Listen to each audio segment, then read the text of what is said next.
Blue 22. You are watching Sports and Sorts live on YouTube. That's 75% sports, 25% sorts. And here are your hosts, Shane and the Bry Man. Let's get into it. Let's dive right in. We'll get into the MLB. Yankees, Rays. You had two studs facing off, Snell, Cole. It was early on, pretty good game, back and forth a little bit. And then the Yankees just kind of pulled away, particularly with a grand slam from Giancarlo Stanton. He kind of put it out of reach. But, man, I will say, G-Man Choi, dude, has anybody ever had somebody's number more? No, not that I can think of. He is 10 for 19 off of Garrett Cole with 4 home runs. Yeah, it's crazy. It's like batting practice for him. I don't get it. And the other thing, the one thing that I wanted to get into, because you definitely watched more games during the season than I did. I was trying to play a lot of golf, and I was watching a lot of golf, and and I know that's one of the things that everybody's really clamoring for. Is they really want me to dive in and talk about Sergio Garcia's latest win, and they want me to talk about how he did it with his eyes closed. He putt with his eyes closed. What the heck?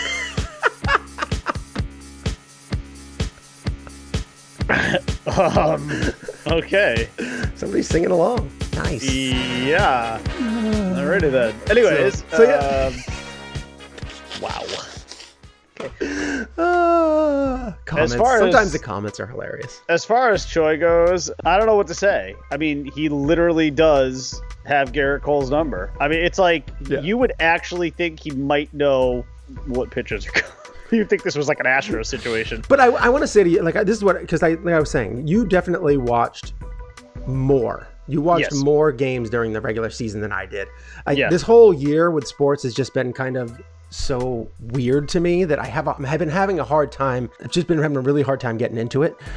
Still watch from time to time, enjoy it kind of when I watch it, but it's nowhere near like it has been. Like I used to turn on a Yankee game, and then I would spend most of my time standing 6 inches in front of the TV. There's nothing that's pulling me out of my chair to go watch this or nothing. It's terrible. It's terrible that this is the feeling I get this year. But it's also kind of expected, I guess. I don't know. For me, it's not as intense. It's tough without the fans there, right? Yeah.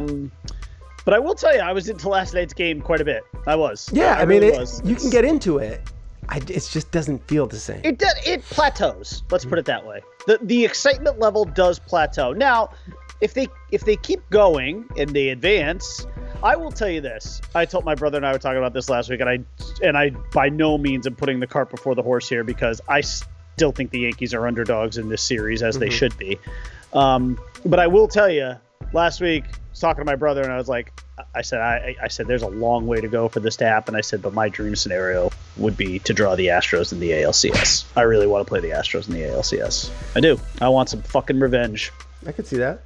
And I really do. Houston did their part yesterday. We're a third of the way towards that happening, because Houston won yesterday and the Yankees won yesterday, but still a long way to go.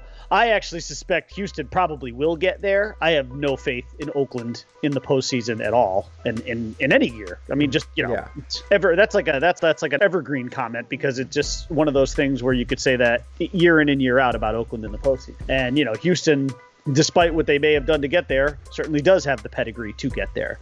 But that, I would love to see that, though. I really would. I would really love to see the Yankees get a crack at them in the ALCS with a chance to get to the World Series. And the World Series, if regardless of who's there, I mean, that at least could be entertaining, because there will be some fans, from my understanding, in the crowd. Not many, maybe equivalent of what certain football teams are doing, where you're maybe at a quarter capacity, but at least it'd be something, right? You have a little bit of noise.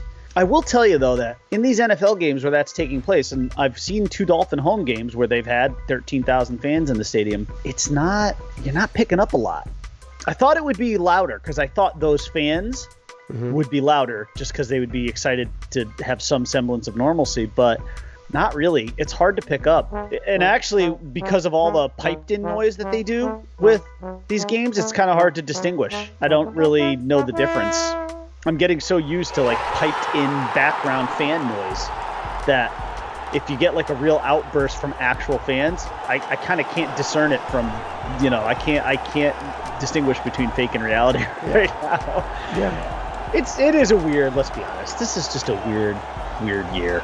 Yes. It's a terrible year. It's strange from a sports perspective. We did have one sports season already end, which was the Tampa Bay Lightning winning their second Stanley Cup in the last, handful of years. Well, we got one championship in the books. We're going to have an NBA champion crowned in a few days, probably probably the Lakers. And then, we're absolutely, barring disaster, going to get through this MLB season. And the NFL, I wouldn't say it's teetering, but there's some... Definitely touch and go here. So the question I really had for you with the Yankees and the Rays before, which I never really got to, which is... Yeah, go ahead. It seemed like the Rays beat up on the Yankees throughout the regular season. 8 out of 10. Right. Killed them. This series is definitely not over by any shape. Oh, my God, no. But... I do like them. That was a must-win for the Yankees. I do like them having. Yeah, I do like them having that, and because it could potentially bring. The only thing with this series is there's no off days. Right, 5 straight days. The good news is that they could potentially bring back Cole, get one more win if they need to on Friday if they need to. Yes. Yeah, they can do that for him, so that'll be good. Definitely not out of the woods. I do like the way some of the Gio Urshela is a beast at third. And he doesn't disappoint at the plate either. He holds his own at the plate. Well, that was Scotty. That's Scotty. I mean, that's Scotty Bro right there, right? Super clutch at the plate. He is such a stud when it comes to just performing on both ends. Yeah, on both ends. Yeah, he's so slick with the glove.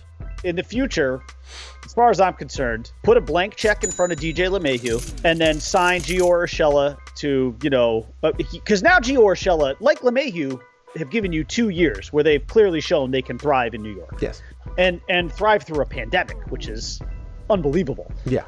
I feel like if you can get through one first regular season in New York and then an unprecedented year like this year, the way they have, I think you deserve a contract. And I think, I haven't looked at Gio's contract, so I don't know. I would imagine the Yankees have a couple of ARB years maybe, but they've got to lock him up.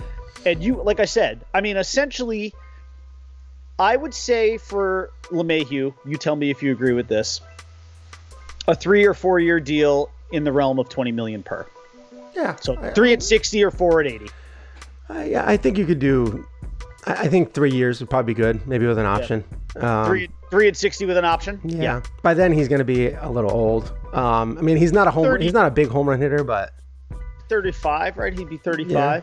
In baseball now, without steroids, it's old. I just love the thing I love about these two guys. Not everybody's Brett Gardner. Yeah, the thing I love about these two guys too is you're talking about the personification of everything we wanted the Yankees to be in the last few years, which was to get away from all these home run hitters and get guys who can actually get on fucking base and score runs and move, keep the turnstile moving instead of guys who just pop it out of the ballpark. Mm-hmm. And I understand Brian Cashman has built this team around power because of Yankee Stadium and those confines. I get all that. But the kind of teams that win in the postseason are the kind of teams that have guys like DJ LeMahieu and Gio Urshela. Yes. Those are the kind of teams that win. Yep. Look back. Look back and look. And pitching, of course. Mm-hmm. It's very, very rare when a team can bludgeon its way to a World Series offensively. It just doesn't happen that way. It just doesn't. The Yankees are built like that. I mean, first of all, look at this entire postseason. What do they have, 11 home runs already in 3 games? Yeah, they're raking away. They're beating the Bombers.